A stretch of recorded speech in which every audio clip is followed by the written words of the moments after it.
Flight attendant. Insults black woman over her necklace in first class. But by the time the flight landed, the world was watching. Monique Barrett exhaled slowly as she stepped into the cool, pressurized air of the aircraft cabin. A rare moment of indulgence, she reminded herself.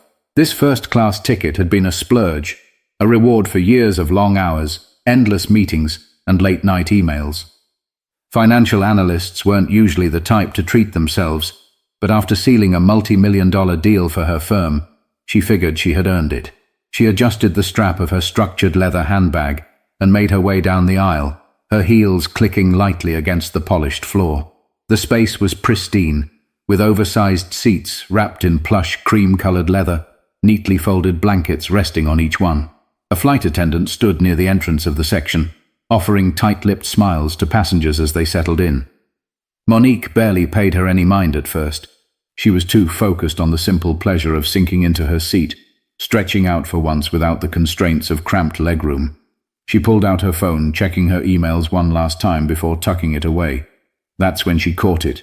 The look. It was brief, but unmistakable. The flight attendant, her name tag read Rachel Whitmore, had lingered on Monique a second too long. Not in the way attendants sometimes did when checking for a seat assignment or verifying boarding passes. No, this was different.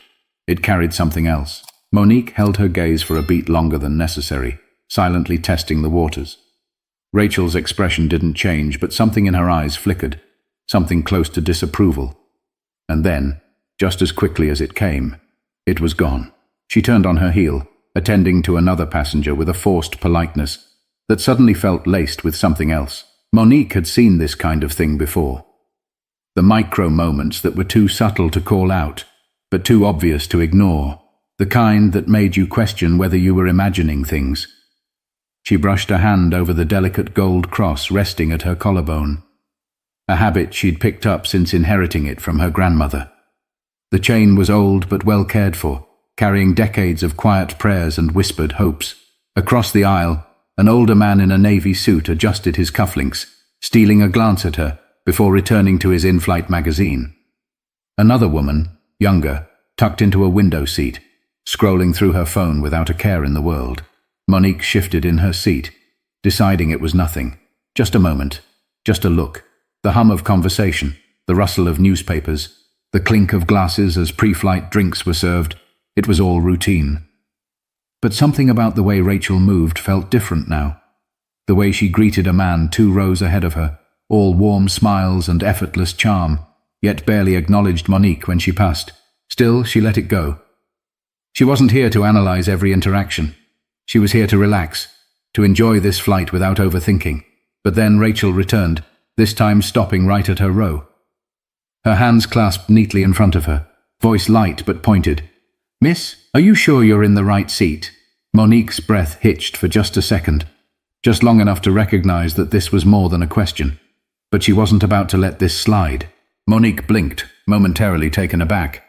The question had been wrapped in the kind of politeness that barely masked the intent beneath it. She had flown first class before. Gate agents always verified seat assignments before passengers even stepped on the plane. The only reason Rachel Whitmore was asking now was because she didn't expect Monique to belong here. Monique straightened her posture, tilting her chin slightly. "Yes, I'm sure," she said, her voice steady. "Is there a problem?" Rachel's lips pressed into a tight line, her eyes flicking down to Monique's lap, where her boarding pass rested against the armrest. She didn't pick it up. Didn't need to. Monique knew she had already seen it. But instead of acknowledging her mistake and moving on, Rachel hesitated. No problem," she said, though something in her tone suggested otherwise. "Just making sure." She turned and walked away, but Monique didn't miss the way her fingers gripped the tray table of the empty seat beside her just a little too tightly. Monique exhaled through her nose, willing herself to let it go. She had dealt with people like this before, those who measured worth with assumptions, who thought their bias was too subtle to be noticed. Calling it out wasn't always worth the energy, and she wasn't about to let a flight attendant ruin what was supposed to be a relaxing trip. A few minutes later, another attendant came by offering pre-flight drinks. Monique requested a glass of sparkling water and settled into her seat, trying to shake off the interaction. But Rachel wasn't done. As Monique took a sip from the chilled glass, Rachel reappeared, this time standing just off to the side, pretending to check something on the panel near the galley. Then, in a voice just loud enough for Monique to hear, she muttered under her breath, "Guess they'll let just anyone up here these days." Monique's fingers tightened around the base of her glass. She turned her head slowly, catching Rachel in the act. Their eyes met, and for a moment, neither of them said anything. Rachel didn't look flustered. If anything, she seemed to be daring Monique to say something, to challenge her outright. The weight of the moment settled between them, thick and unmoving. Monique inhaled deeply through her nose, then exhaled just as slow. She refused to be the woman who lost her composure at 30,000 feet. Instead, she gave a measured smile, tilting her head slightly. "You might want to be a little more careful with your words," she said, voice smooth but firm. "Because you never know who's listening." Rachel's expression barely shifted, but the flicker of realization in her eyes was undeniable. Monique wasn't some passive bystander who would let a microaggression slide. Rachel huffed a short breath, barely perceptible, and turned on her heel, disappearing back toward the front of the cabin. Monique leaned back, pressing her head against the plush headrest, willing the irritation out of her system, but she couldn't quite shake it. Because the way Rachel had looked at her, spoken to her, it wasn't just about first class. And Monique had the sinking feeling that this wasn't the last of it. Monique stared out of the small oval window, watching the ground crew move around the tarmac as the last few passengers boarded. She had spent years perfecting the art of picking her battles, but something about Rachel Whitmore's behavior gnawed at her. It wasn't just a bad attitude or poor service. It was targeted. Intentional. She could ignore it, sure. Take the high road. Let it roll off her back. But experience had taught her that ignoring it didn't always make it stop. Sometimes it only made people bolder. The cabin doors sealed with a firm click, and the captain's voice crackled over the speakers, welcoming everyone aboard. The flight attendants moved with the usual efficiency, ensuring overhead bins were latched, seatbelts fastened, and passengers properly settled. Monique exhaled, rolling her shoulders, trying to let it go. And then Rachel returned. She approached Monique's row, this time leaning in a little too close. Her blonde hair was neatly tucked into a bun, her uniform pristine, her smile razor-sharp. But it wasn't warm. It was the kind of smile people used when they wanted to be condescending without saying much at all. "Well, aren't you just so proud?" Rachel mused, her gaze lingering at Monique's collarbone. Monique frowned, unsure of what she meant, until she felt it. Rachel wasn't looking at her. She was looking at the delicate gold cross resting against her skin. Monique instinctively reached up, fingers brushing over the pendant, her grandmother's voice echoing in her mind. "Wear it close to your heart, baby girl. Never be ashamed of it." Rachel let out a small, breathy laugh, tilting her head as if the sight of Monique wearing the cross was some kind of joke. "Trying to make a statement?" she asked, voice dripping with false curiosity. Monique's jaw tightened. "A statement?" she repeated, arching a brow. Rachel gave a slight shrug, standing upright, adjusting the cuff of her uniform sleeve. "It's just interesting, that's all. You don't see that a lot up here." Up here, Monique felt the heat crawl up her neck.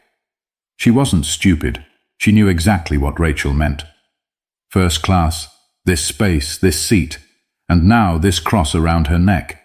It all seemed to be a problem for Rachel. The absurdity of it settled over her, mixing with quiet anger. She wasn't about to explain herself to someone like this. She didn't need to. She smiled, slow and deliberate. "You're right," she said, smoothing her hands over her lap. "You don't see a lot of faith in places like this. That's probably why you're struggling with it." Rachel's expression twitched, her eyes narrowing just enough for Monique to know the words had landed. She opened her mouth as if to respond, but before she could, another voice cut through the tension. "You might want to move along now," a man's voice said. Rachel's head snapped to the left, where a businessman across the aisle was watching the exchange, his gaze steady.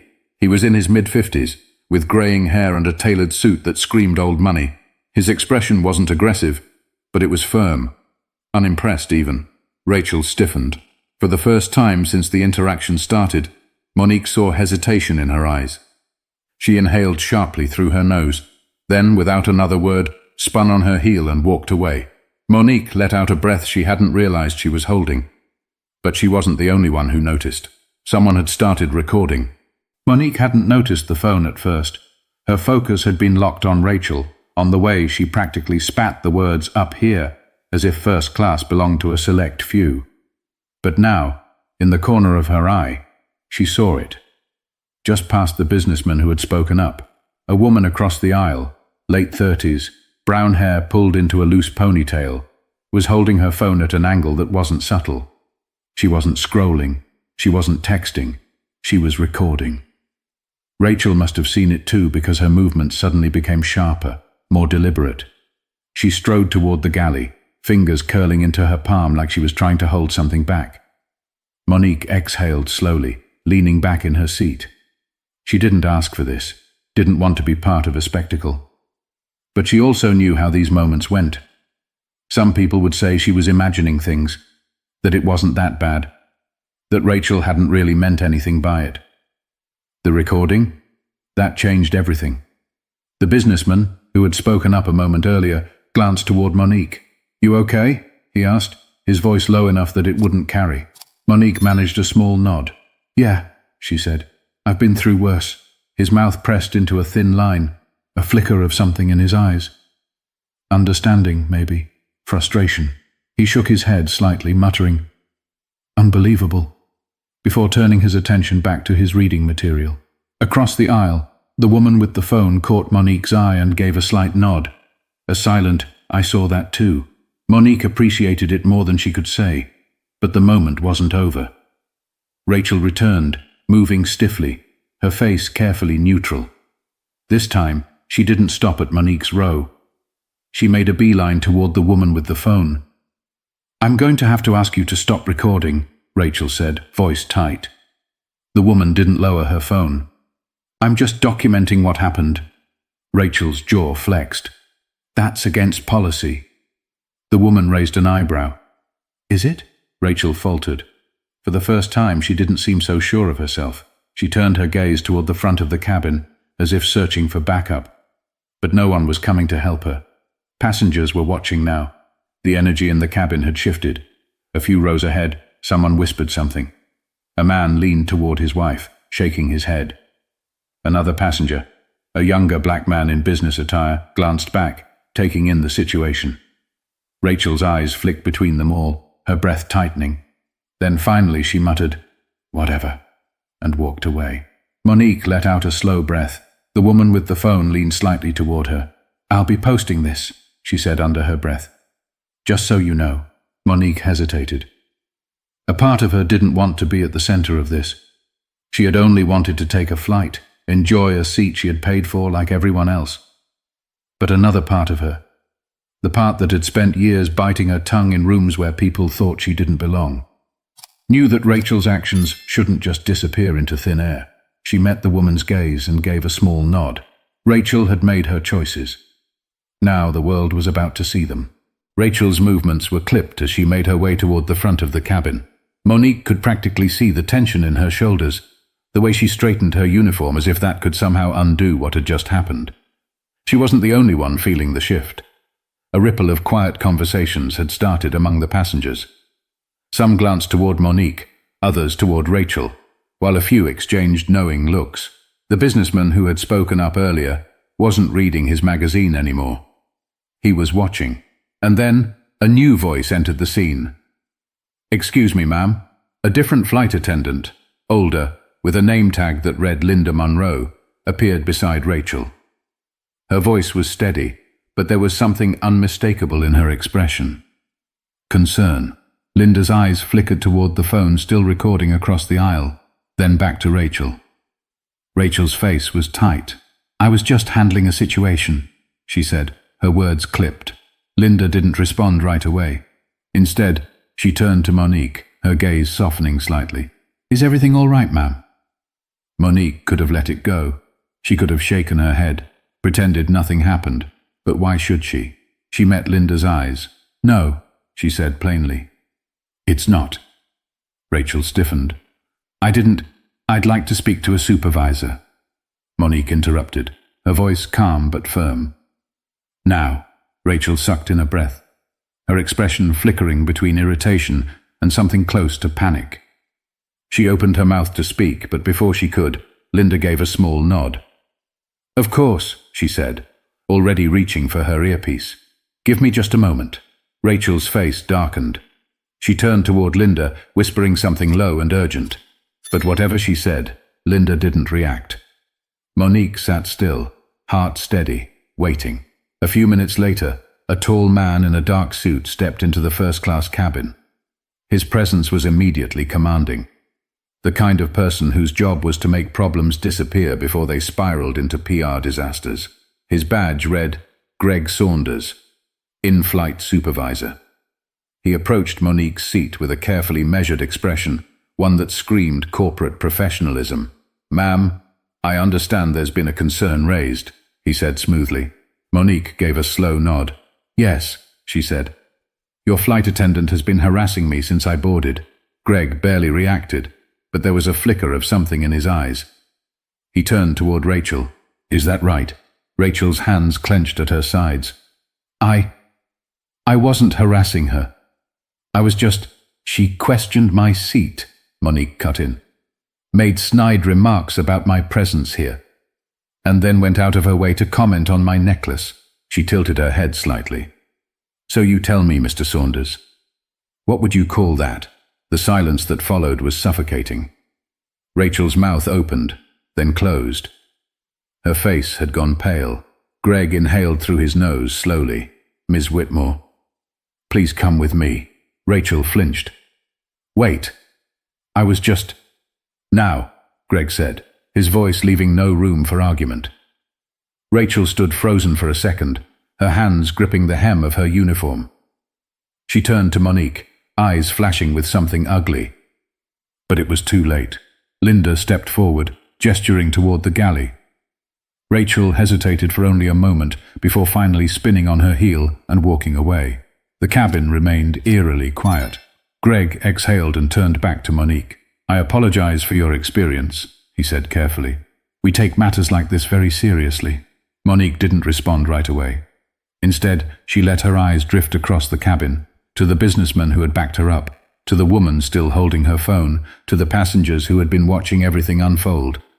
She wasn't the only one who had seen it, and now neither was the airline.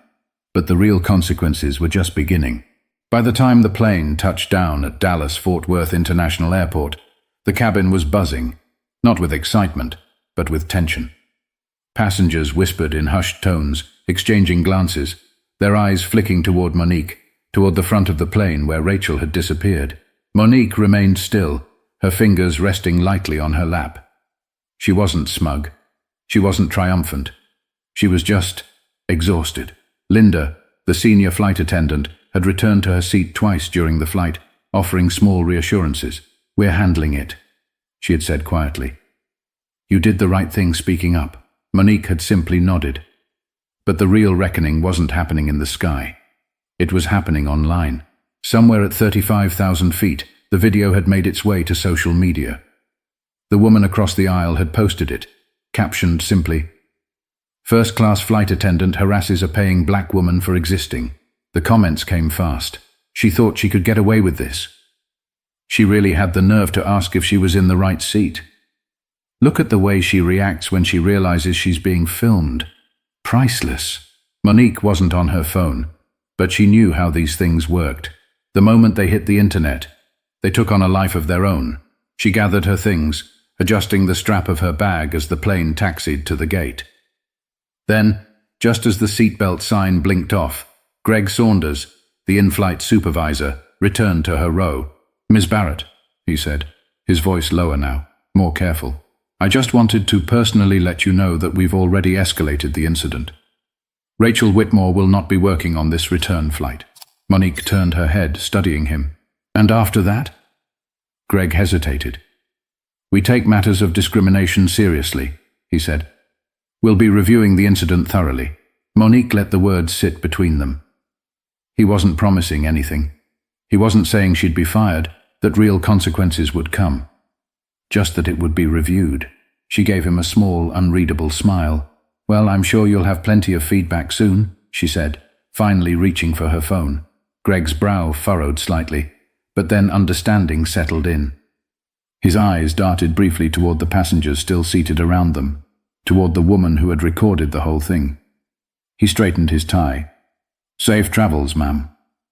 Monique nodded once. The flight crew started opening the doors, and passengers began gathering their belongings.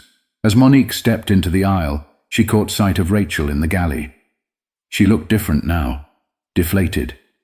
Her arms were crossed tightly over her chest, and her face was pale, expression tight. She wasn't looking at Monique anymore. She was looking at her phone. Monique didn't need to see the screen to know what she was reading. Her face unreadable, Monique adjusted her bag on her shoulder and stepped into the jet bridge. Rachel had underestimated her. She had assumed that she could say what she wanted, do what she wanted, and it would be forgotten by the time the flight landed.